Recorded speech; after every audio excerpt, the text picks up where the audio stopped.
Bueno, esta es una señal en directo que nos llega desde Los Palacios. Esto es en la provincia de Sevilla, es la AP4, ya ven, siendo cortada por tractores. Los agricultores continúan sus protestas en este punto, en esta comunidad autónoma. Ahí vemos cómo protestan, cómo están cortando el tráfico con su maquinaria, y veíamos a un lado también a los agentes del orden. No sabemos si han intervenido ya, si han tratado de despejarla. Lo cierto es que parece que precisamente lo que ocurre es lo contrario, que están empezando a aparcar sus tractores en esa zona, en ese acceso a la localidad de Los Palacios, con lo cual comenzarán en ese punto los cortes y que por el momento hayamos observado ningún movimiento de las fuerzas de seguridad. Un ejemplo de algo que está ocurriendo en otros puntos, en otras comunidades autónomas.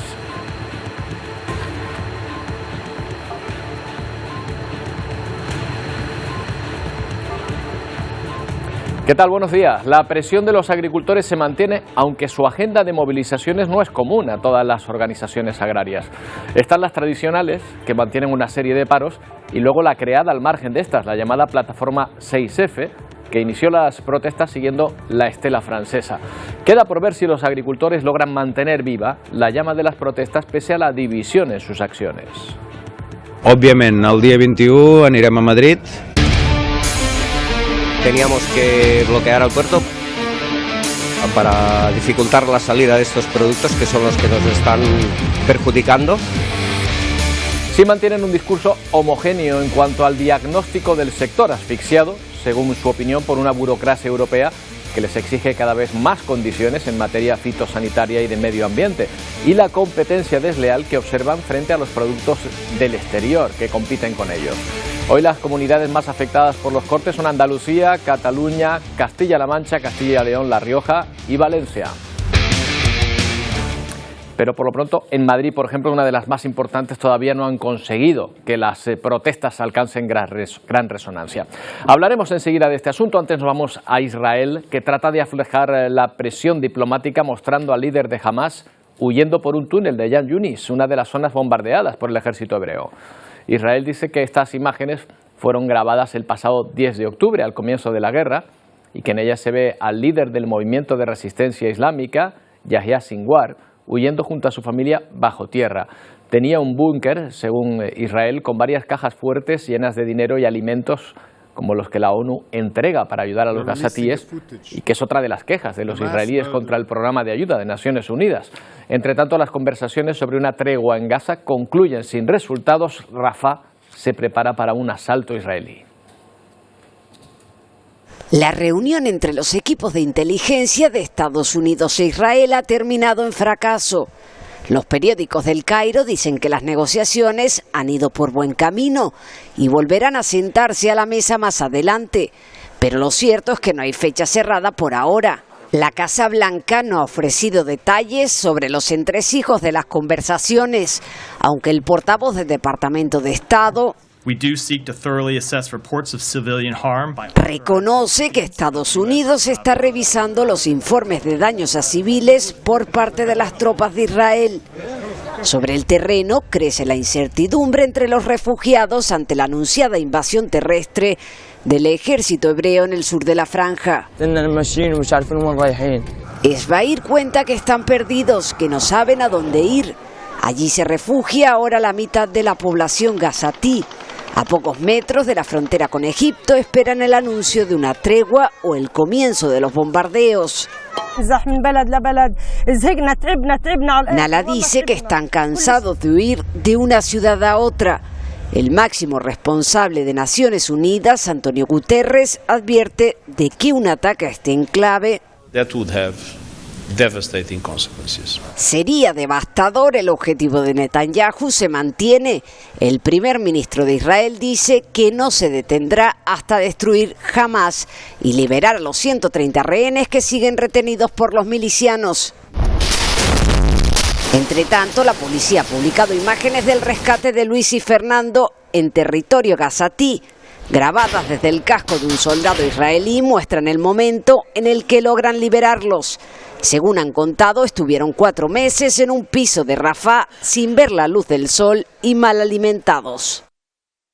Y en una nueva señal de la escalada del conflicto entre Israel y Hamás, Hezbollah ha vuelto a atacar Israel desde el sur del Líbano.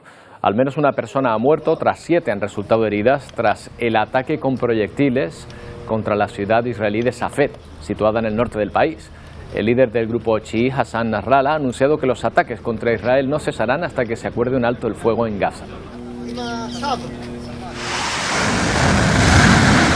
Otro de los puntos calientes de esta guerra, el Mar Rojo. Bajo la amenaza de los hutíes de Yemen, el grupo proiraní ha atacado varios buques mercantes en esta ruta por las acciones militares de Israel en Gaza. La Armada de Estados Unidos dice haber protegido 2.000 embarcaciones en los últimos días, aunque los ataques han llevado a varias empresas a suspender los viajes por el Mar Rojo y optar por una ruta más larga, también más cara, alrededor de África. La otra guerra en vigor ahora mismo, la de Ucrania. Rusia ha vuelto a bombardear este país, matando a 3 personas, entre ellas un niño.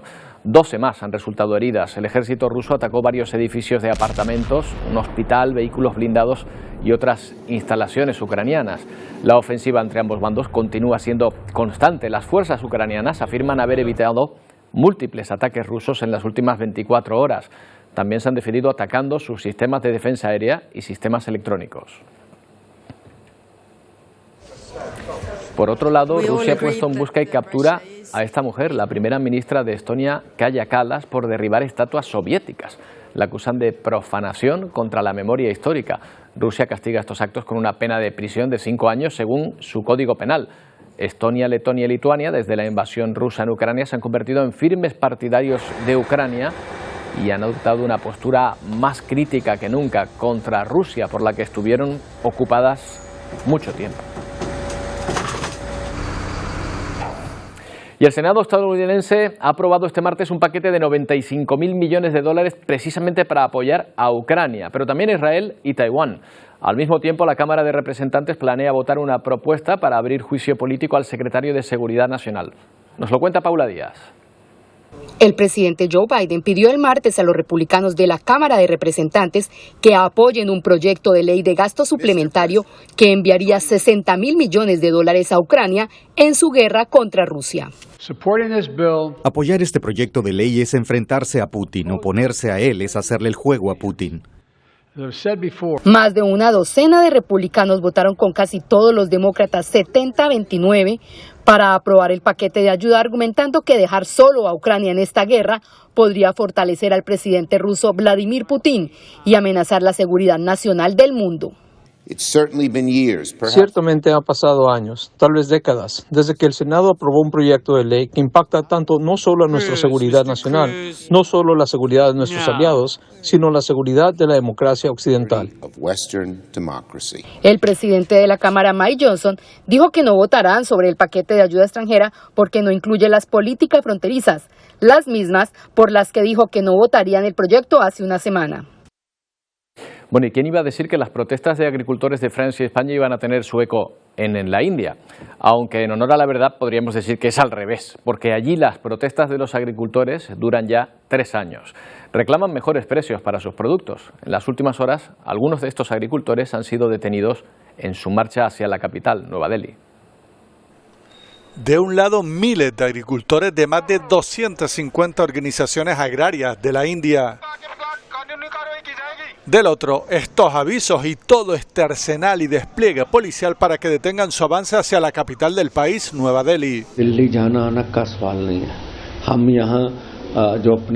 No hemos venido a luchar contra la policía, sino para exigir que se cumplan los acuerdos para unos precios mínimos a nuestros productos, dice uno de los responsables sindicales de estas organizaciones.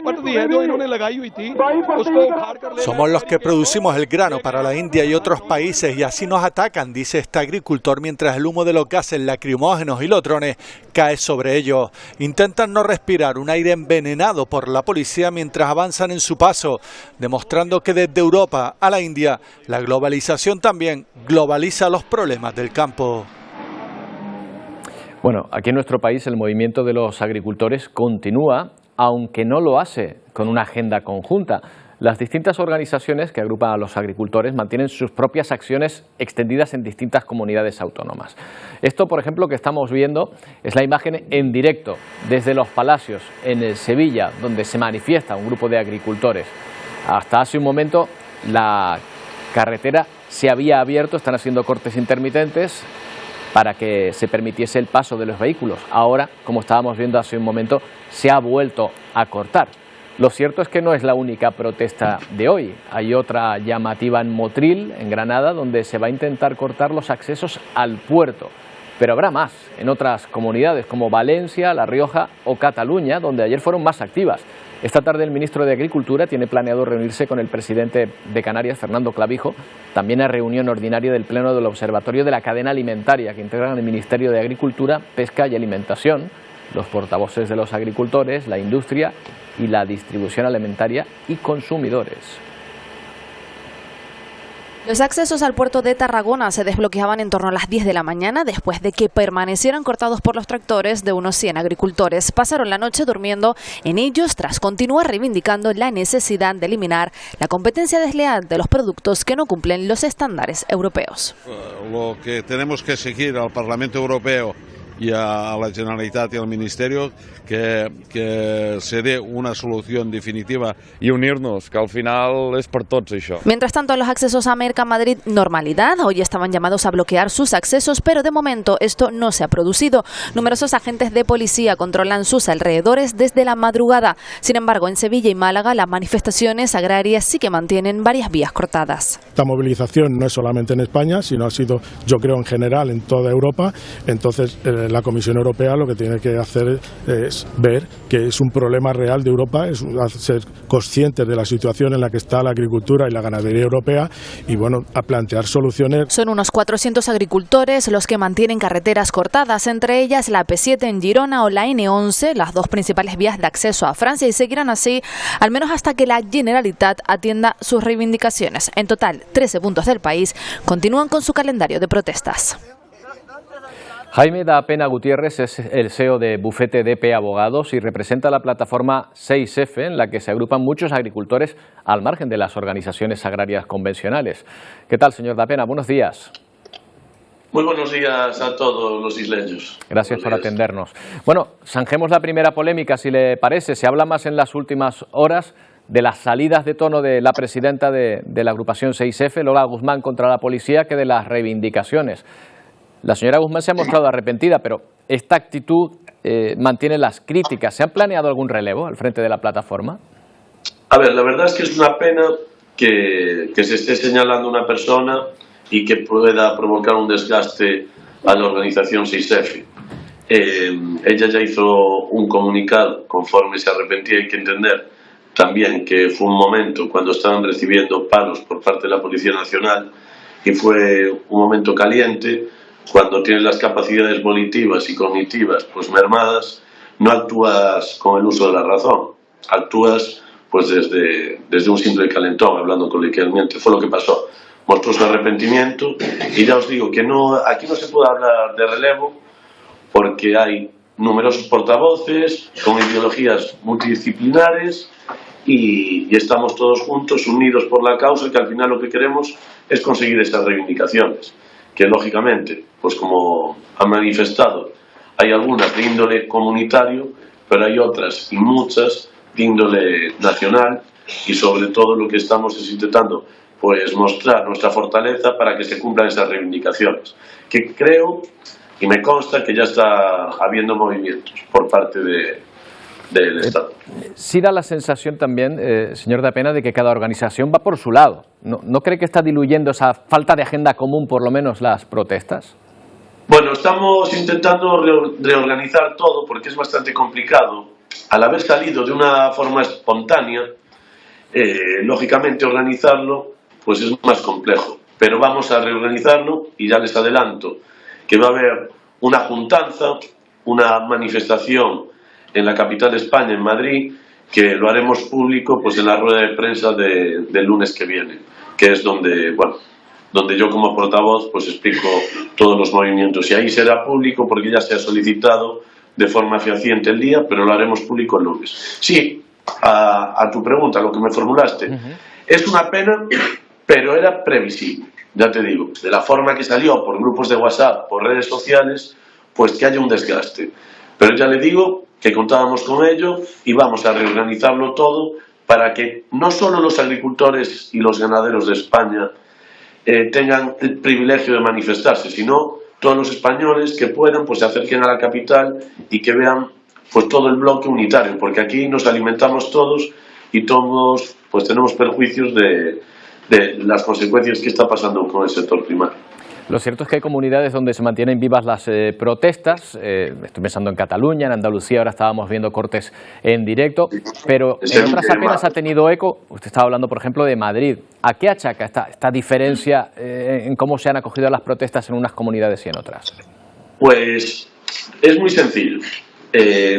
Como las directrices y la instructa del Ministerio de Interior pues van a las delegaciones, la propia delegación pues también les traslada a los agentes de la autoridad. Si los agentes de la autoridad golpean a nuestros agricultores, a nuestros mayores, pues lo que provocan es un miedo a salir a la calle y reivindicarse.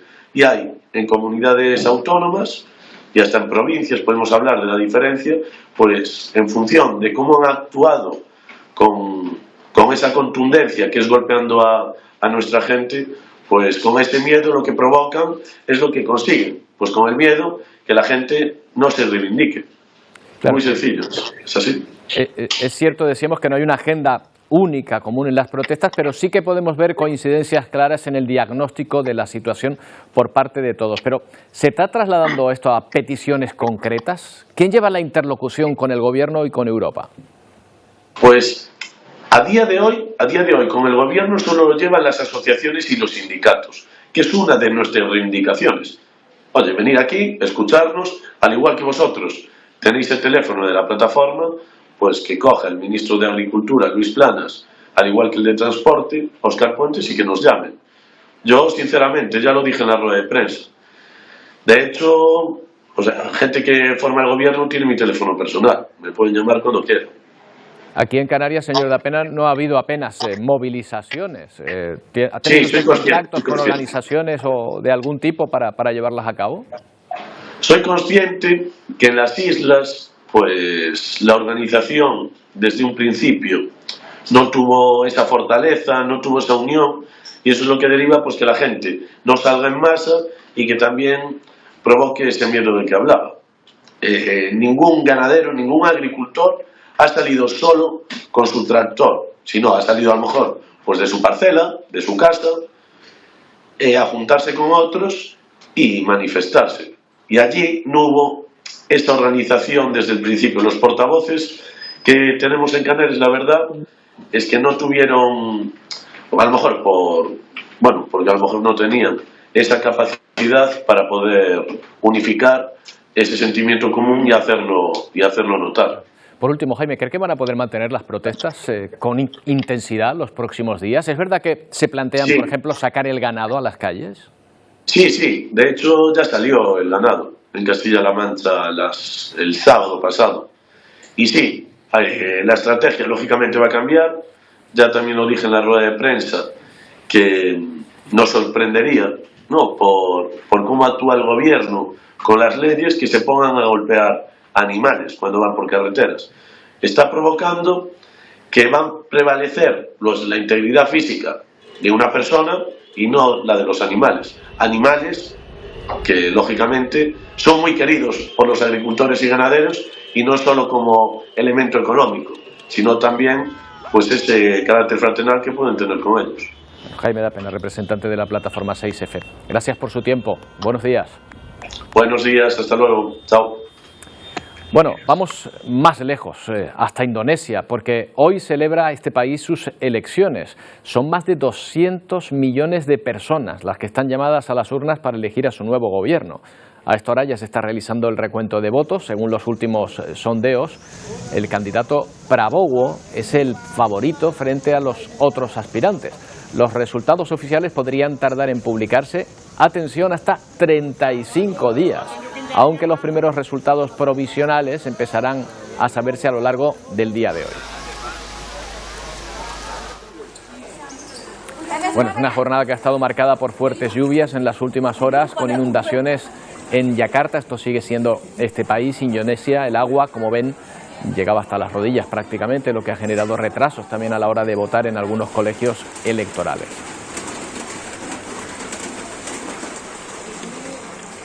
Bueno, y la situación política en Senegal, que tiene una especial repercusión en nuestras islas, en lo que se refiere al desplazamiento de muchísimas personas a través de la migración irregular. El aplazamiento de las elecciones del 25 de febrero al mes de diciembre ha generado, ya lo saben, grandes protestas por todo el país. Hasta el momento 3 personas han fallecido, cientos han sido detenidas. La ONU pide que se investiguen estos sucesos en la capital, en Dakar. Las manifestaciones son continuas a pesar de estar prohibidas por las autoridades. La crisis política se ha intensificado en los últimos días. Muchos ven el retraso de las elecciones como un intento de su presidente Macky Sall de extender su mandato. Él no se podía presentar. Bueno, ya hay novedades en las últimas horas. Por lo pronto la manifestación que iba a haber se ha retrasado y Pepe Naranjo desde Senegal parece que se prepara una ley de amnistía que trate de apaciguar los ánimos. Cuéntanos, ¿de qué va? Sí, hola, buenos días. Hay numerosas señales que indican que por parte del presidente Macky Sall hay un intento de apaciguar los ánimos, de ir a un nuevo escenario en el que baje esa presión ciudadana que se ha mantenido a lo largo de los últimos días con manifestaciones y protestas en las calles. Y se baraja la posibilidad de que hoy precisamente el Consejo de Ministros apruebe una ley de amnistía para que los presos de todas estas manifestaciones, de las de estos días y las de años anteriores, puedan ser liberados, salir a la calle sin cargos, e incluso que el líder opositor Ousmane Sonko pueda también ser liberado para que participe en un proceso de diálogo nacional. Si eso se confirma, sería un cambio radical de escenario, iríamos a una situación totalmente diferente en el que los partidos podrían sentarse y discutir una fecha para las elecciones, porque aquí está la clave. La oposición considera que el 15 de diciembre es una fecha muy tardía, que da a Macky Sall una ampliación de su mandato de 10 meses, y el gobierno insiste en mantener esa fecha. La idea sería encontrar una fecha intermedia, digamos, que pueda ser el mes de junio, en el que todos se puedan poner de acuerdo. Claro, la excusa del actual presidente para retrasar las elecciones era una razón de peso, era una razón irresoluble realmente como para llegar a esa consecuencia. Claro, esa es precisamente la cuestión. Desde la oposición se asegura que no, que este retraso electoral, en realidad lo que subyace detrás de este retraso electoral es que desde el gobierno pensaban y manejaban encuestas que decían que no iban a ganar esas elecciones con su candidato Amadou Ba, y que esa es la verdadera razón. Desde el presidente Macky Sall hablaba de una crisis institucional, una pugna entre el Poder Judicial, la Corte Constitucional y el Parlamento para justificar ese retraso electoral. No parece que ese conflicto que se había abierto entre estas dos instituciones fuera una razón suficientemente de peso para ampliar nada menos que 10 meses el mandato. Se podía haber planteado un pequeño retraso para, digamos, dirimir ese conflicto, pero claro, estamos hablando de 10 meses, prácticamente un año más de mandato, y eso es lo que desde la oposición consideran que es inadmisible, ¿no? Claro, además, en una situación de mucha tensión ya se venía desarrollando desde que el propio Macky Sall trató de prolongar, a pesar de la prohibición constitucional, su mandato, la detención de algunos de los principales líderes de la oposición. ¿Qué ha podido hacer, no sé si podemos decir recular o por lo menos matizar su propuesta inicial al actual gobierno? Pepe. Bueno, yo creo que la presión ciudadana está jugando un rol fundamental. Lo decías en la introducción, estamos hablando de 3 muertos en apenas 48 horas el fin de semana, que podrían ir a más si las manifestaciones se mantienen, porque la represión policial está siendo muy intensa. Pero en paralelo ha habido una reacción de la comunidad internacional bastante vehemente, solicitando a Macky Sall que se mantenga el calendario electoral. A día de hoy parece imposible que las elecciones se celebren ya el 25 de febrero, pero que al menos se celebren no en diciembre, sino mucho antes. En concreto, Estados Unidos ha sido muy claro, ha dicho queremos que se vuelva al calendario electoral y hablando incluso de decisiones faltas de legitimidad por parte del gobierno. La Unión Europea, Josep Borrell, también ha dicho claramente que las elecciones se tienen que celebrar en un plazo lo más rápido posible. Hay una especie de creciente aislamiento de Macky Sall en el contexto internacional y él sin duda está muy preocupado, ha estado desarrollando una intensa actividad diplomática en los últimos días, llamando a sus socios internacionales para que le apoyen, porque se está viendo que su decisión no cuenta con ese respaldo internacional. Yo creo que ha sido decisivo también. Claro, bueno, por lo pronto ha habido movimientos también por la otra parte, por la parte opositora. Había una manifestación hoy. ¿Cuándo se va a celebrar finalmente? Sí, la plataforma Aar Sunun Senegal, que es algo así como protejamos nuestras elecciones, digamos, había convocado una marcha pacífica y silenciosa ayer. El prefecto de Dakar la prohibió, como se prohíben todas las manifestaciones, pero ellos han decidido aplazarla hasta este sábado, una marcha que va a ser en varias ciudades del país, pero con su epicentro en Dakar. Veremos si finalmente se llega a producir esa manifestación silenciosa y qué consecuencias tiene. Bueno, si no se produjera sería señal a lo mejor de que efectivamente parece que se acercan las posturas. Ojalá sea así. Pepe, un placer, como siempre. Gracias. Gracias. Un abrazo. Chao. Bueno, nos cambiamos de continente porque el próximo 1 de julio la presidencia rotatoria de la Unión Europea pasa a manos de Hungría. Es un socio que está costando encajar en la política actual de la Unión y que va asomando la patita al definir su estrategia en la presidencia. Dice que va a ser un mandato menos flexible contra la migración irregular y que se va a centrar en combatirla. Además, el ministro de Exteriores húngaro también dijo que será necesario un cambio de los enfoques políticos de Bruselas. No han nombrado a Rusia, pero todos han entendido que podría referirse a la relación de la Unión con el régimen de Putin, que encuentra cierta comprensión en el seno del gobierno húngaro. Bueno, la inmigración causa roces en la Unión Europea, pero también aquí en España. El gobierno canario ha convocado al Foro Canario de la Inmigración. La reunión será el 28 de febrero para analizar la masiva llegada de cayucos y pateras a las islas, pero sobre todo para hablar de la situación de los 5.500 menores extranjeros tutelados aquí en las islas.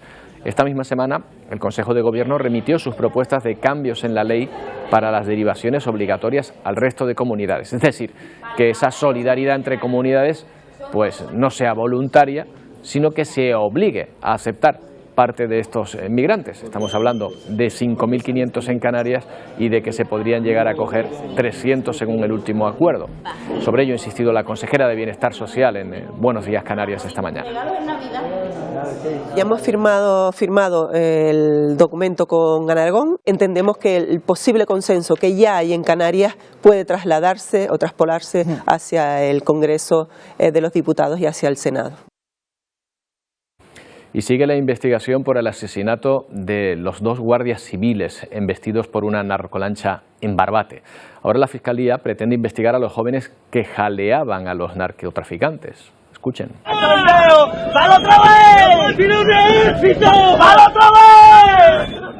Bueno, pues animaban a los narcotraficantes a que les pasaran por encima, cosa que finalmente sucedió con el resultado que ya conocemos. Se abre así un expediente para analizar si estas expresiones y estos gritos constituyen un delito contra el honor y la seguridad física, entre otros. Mientras el Partido Popular reclama el cese del ministro del Interior. Por su parte, el Gobierno defiende la gestión de Grande Marlaska. En El Salvador han comenzado a ejecutarse juicios colectivos contra los presuntos miembros de las maras, de las pandillas. Los primeros procesados de forma masiva han sido cientos de presuntos pandilleros que son juzgados, lo van a ver, de manera colectiva. Es que ni siquiera están presentes físicamente en el juicio. Con 492 presuntos pandilleros en una audiencia virtual arrancaron los juicios colectivos en El Salvador. La disposición es parte de las medidas inscritas en el marco del régimen de excepción vigente durante 23 meses y será posible enjuiciar hasta 900 personas en un mismo proceso penal. Esta representación fiscal se siente satisfecha con lo resuelto por parte del juez sexto contra el crimen organizado de San Salvador al dar plenamente por acreditado todos los delitos, todas las imputaciones. El gobierno ha asegurado que los juicios masivos permitirán agilizar los procesos penales para más de 70.000 capturados durante el régimen de excepción. Podría considerarse en todo caso como una política de persecución eficiente. Sin embargo, organizaciones defensoras de los derechos humanos denuncian que los juicios colectivos violan el Estado de Derecho al no individualizar los delitos, por lo que permitirá condenar a inocentes por delitos de terceros. Eso es violar la presunción de inocencia, el derecho de defensa de la gente, el derecho al debido proceso, el derecho a un juicio justo. Eso es mandar a la gente a morir a las cárceles. Los juicios colectivos fueron aprobados por decreto transitorio por el Congreso de mayoría oficialista a mediados de 2023. En un momento hablamos de los juicios de dos candidatos, de los dos con mayores posibilidades de llegar a la presidencia de Estados Unidos. Trump a punto de ganar los juicios que le permitirían presentarse y Biden ante la sospecha de que podría haber perdido, aunque sea un poco, el juicio. Pero en este caso no hablamos de los tribunales. Enseguida volvemos.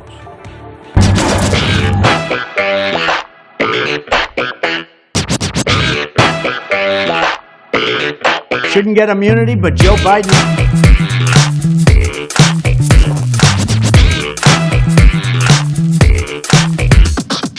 Saying that Trump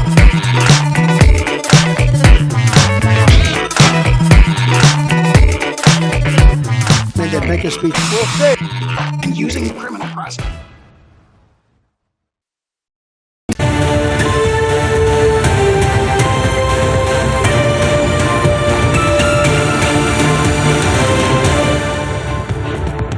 Vamos ahora hasta Estados Unidos. Una persona ha muerto tras entrar un coche en la sala de emergencias de un hospital en Texas, en Estados Unidos. Los instantes posteriores al accidente fueron grabados con esta cámara móvil desde el interior de la zona contra la que se estrelló el vehículo. El fallecido es el propio conductor. La policía considera que se trata de un accidente. Además del fallecido hubo 5 heridos. Mismo país pero distinto tema. Esto que ven es la ciudad de Nueva York, donde desde ayer, y no solo en esa ciudad, sino en esa zona del país, el noreste, están sufriendo una tremenda tormenta de nieve que ha causado, bueno, pues los clásicos problemas, en este caso, de comunicaciones, de transportes, además de obligar a los niños a suspender las clases.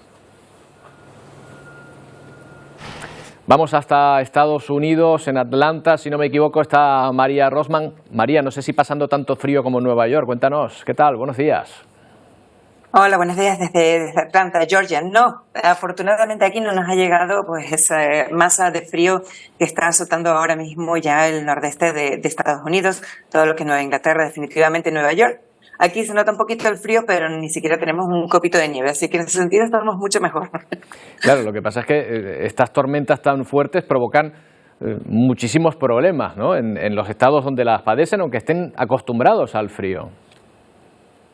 Sí, evidentemente estamos hablando de que se interrumpe pues desde el tráfico, todo lo que tenga que ver con el tráfico por carretera, también los aeropuertos, en fin, todo lo que sea el movimiento de personas cuando tenemos esas tormentas influye bastante. Además tenemos los problemas humanos de personas que están sin hogar, que se ven de pronto pues ante estas temperaturas y la cantidad de nieve que está cayendo pues en peligro mortal realmente, ¿no? Y las autoridades que no dan abasto para dar cobijo a todas estas personas. Entonces sí, estamos viendo ese tipo de situaciones, se dan todos los años, es bastante común en Estados Unidos, como tú sabes. Sin embargo, no deja de restarle importancia a la situación. Cuando estamos hablando de estas tormentas, realmente, como te decía antes, Roberto, estamos hablando de cuestiones de vida o muerte en muchos casos. Bueno, pues aquí nos llama muchísimo la atención, María, porque como bien sabes, esas condiciones ni nos acercamos. Bueno, seguimos ahí en Estados Unidos, en este país, pero fijándonos en los que probablemente sean los dos principales candidatos para las elecciones en este país, porque de los dos hay mucho que comentar. Empecemos con Donald Trump. Parece que el Tribunal Supremo no le va a impedir ser candidato, tal y como había pedido la justicia de Colorado. Hay varios procesos judiciales en marcha, María, y podrían resolverse esta misma semana. Sí, esta es una semana crucial para Donald Trump, como decías. Tiene 4 juicios criminales pendientes, tiene Washington, tiene Georgia, tiene Nueva York y tiene Florida. Y esta semana pues vamos a ver un poco hacia dónde van a ir estos casos. Le está yendo bien en ese sentido al expresidente. El mismo lunes ya hizo la petición para que no se tenga en cuenta lo que está ocurriendo en el estado de Colorado, como tú bien decías ahora mismo, que es la inmunidad del presidente, que ellos discuten que no tiene inmunidad, pero es bastante posible que en ese sentido pues Trump se salga con la suya y eso no influya a su carrera hacia la Casa Blanca nuevamente este año. Luego, por otra parte, no le ha ido muy bien aquí en Georgia, en el condado de Fulton. Sabemos perfectamente que hay un escándalo con la fiscal que estaba tratando de llevarla a juicio por su influencia en las elecciones de 2020. Luego también tiene la cuestión de Florida y tiene una juez la juez Cannon, que es muy partidaria de Donald Trump, entonces es bastante posible que, digamos, se incline. Pensamos que no, nos gustaría pensar que no es así, pero existe la posibilidad de que se incline a favor del candidato y le permita por lo menos aplazar estos juicios hasta pasado las elecciones de 2024, que son en noviembre, y luego tiene Washington, que es el que comentábamos hace un momento. Entonces, el presidente ahora mismo, el expresidente Donald Trump, tiene, parece, las cartas a su favor, y bueno, las encuestas le están dando la ventaja que él desea. Claro, oye, hay que tener en cuenta que si él llega presidente, él no, en muchos casos no tiene que enfrentar la justicia por muchos de estos casos que está ahora mismo con los que está litigando. Claro, visto lo visto, a lo mejor hay muchos demócratas preguntándose si no se habrá logrado el efecto contrario con tanto juicio contra Donald Trump, que en vez de impedirle acceder a la Casa Blanca le ha dado notoriedad, ha sacado a lo mejor su perfil más de mártir, de perseguido, y esto le ha venido bien. ¿Se habla de esto allí en Estados Unidos? Sí se habla de esto. Precisamente es un tema importante. En muchos casos se decía, no, hay un dicho que es: si vas a cometer suicidio político, no intervengas para impedirlo. Y en este caso, lo que dicen muchos demócratas es que con todo esto que se ha hecho, se ha impedido ese suicidio político de Trump, porque lo han convertido una víctima. Él, por supuesto, utiliza esa carta de que todo esto es una persecución política, y la ha utilizado bastante bien. Así que es verdad, aquí se discute, aquí se habla, y por supuesto pues que tampoco tenemos un candidato fuerte en Estados Unidos desde el lado demócrata. Entonces va a estar interesante esta situación de aquí a final de año. Bueno, vamos con el otro candidato, porque mientras Trump está a punto de ganar sus juicios, a Biden se le acusa de haber perdido el suyo, por lo menos en parte. Además de acumular despistes, el fiscal que le ha investigado por sustracción de documentos secretos vino a decir que no puede ser juzgado porque tiene mala memoria, o creo que dijo algo más fuerte sobre su salud mental. Y claro, esto ha provocado un enorme debate en aquel país. Realmente estas elecciones este año son interesantes desde el punto de vista de que tenemos a dos candidatos que prácticamente están en la balanza a ver cuál de los dos está más decrépito. No, hasta ahora es un récord en cuanto a la edad de los candidatos a la Casa Blanca. Son personas ya que tienen una cierta edad. No es que tener una cierta edad de una manera u otra deba descualificar a nadie, pero sí es verdad que estamos hablando del trabajo más que demanda más de una persona en Estados Unidos. Entonces estamos hablando de otros 4 años de 2 personas que son octogenarios, que por supuesto pues empiezan a mostrar señales de ese decline, ¿no? En el caso de Biden, toda su camarilla dice que no, que él está en su mejor momento, él también lo dice que está en su mejor momento, pero realmente sí es verdad que se han visto esos despistes, sí es verdad que se empieza a notar en muchos casos que tenga falta de memoria. No quiere decir que tenga falta de conocimiento, sino falta de memoria, y eso puede ser importante y realmente está causando preocupación desde el punto de vista demócrata. Muchos republicanos dicen que la jugada del Partido Demócrata va a ser cambiar a Biden en el último momento por otro candidato. Y los nombres que se manejan son, en primer lugar, el gobernador de California, Newsom. Luego también tenemos en segundo lugar a Kamala Harris. Ella dice que está preparada para dar ese paso. Creo que es la única que lo piensa desde su lado. Luego, en tercer lugar, estaría Michelle Obama. Y en cuarto lugar, la gobernadora de Illinois, de Michigan. Hay varios candidatos ahí. Ahora, desde el Partido Demócrata, pues niegan que ese sea el caso, y la verdad es que estamos bastante metidos ya dentro del calendario electoral como para hacer ese cambio, pero claro. Nada es imposible en este momento, diría yo. Ya estamos hablando, te digo, de 2 personas que las dos cometen errores. Las dos pues, son personas de una cierta edad normal, deberían tener derecho a disfrutarlas, quizás, ¿no? Oye, María, hoy es San Valentín y quiero que veas este informe que hemos preparado sobre cómo se celebra en Estados Unidos. 18 toneladas de flores han entrado desde Sudamérica solo para la celebración de este día, y las medidas de control también están aumentando. A bordo de 300 vuelos de carga como estos llegaron diversas especies de flores procedentes de Sudamérica para alegrar la celebración del Día del Amor y la Amistad en Estados Unidos. Más de 18 toneladas de esta mercancía son objeto de revisión por parte de la Oficina de Aduanas y Protección Fronteriza, asegurándose de interceptar plagas y enfermedades exóticas y de prevenir el agroterrorismo y el bioterrorismo. Los inspectores verifican las cajas seleccionadas para revisar hojas, tallos, pétalos y comprobar si se desprende algún insecto. El Aeropuerto Internacional de Miami es la principal puerta en Estados Unidos para este tipo de rubro a nivel nacional. El esfuerzo involucra no solo al 10% del personal de CBP y agentes adicionales de otros puertos para esta temporada. Rosa es más o menos el 40%. Después siguen los claveles y miniclaveles, donde los claveles de Colombia, diría que somos el mayor productor de claveles del mundo. Las cajas de flores con sospecha de alguna plaga foránea son aisladas hasta que se descarte el posible peligro por análisis en los laboratorios del sur de Florida. Bueno, ahí está la entrada de flores. Nos queda poco tiempo, María, pero vaya, en Estados Unidos esto de San Valentín es cosa seria, por lo que veo, ¿no? Sí, aquí es el día, como dijo el compañero, del amor y la amistad. Aumenta el gasto de todo, de flores, de chocolate, que ha subido el precio, pero estamos hablando de que este año, pese a inflación, pese a todo, los estadounidenses van a gastar más que otros años. Estamos hablando de unos 25.000 millones de dólares solamente pues en esta muestra de amor o de materialismo. Depende, claro, de cada uno lo mirará de diferente manera, ¿no? Eso es buena señal de una muestra de mayor amor, ¿no? De mayor cariño, vamos a verlo de esa manera. Y no de mayor consumo. Bueno, feliz día de San Valentín a todos aquí ahí en Canarias también, y para ti, como digo, aquí es el día del amor y la amistad, ¿eh? Así que, venga, bueno, por lo menos el cariño se los envío desde aquí. Igualmente, María, gracias por tu tiempo, buenos días. Buenos días. Bueno, y enseguida llegan nuestros compañeros Wendy Fuentes, Pedro Machín, con el menú de hoy en Ponte al Día. ¿Qué tal, Pedro, Wendy? Buenos días.